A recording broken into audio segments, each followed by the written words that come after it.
ti jongi hasla trong ca bư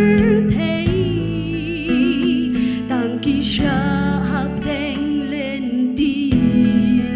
ki đáp ki shlei u Kristan ha Jingiaseng ki nong shun ki ke sao dong ha Jingiaseng ti muôn ki jing e ha du ban koi cha thong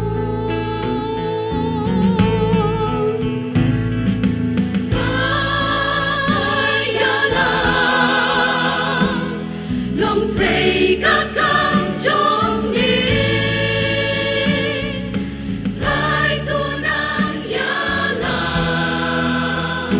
ban pray đẹp các cam trong đi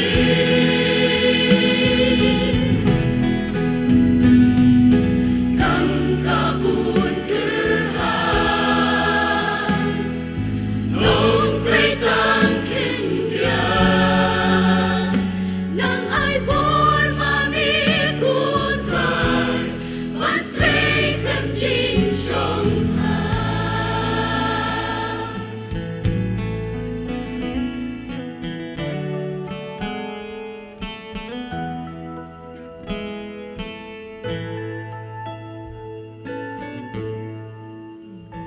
Ka jing e ki nong sharai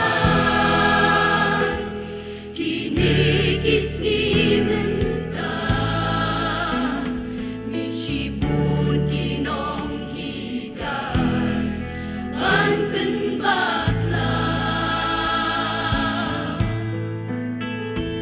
atrai tu ai bor mami kum no ken bakin siau tu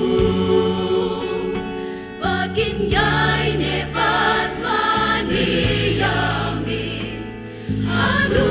kisni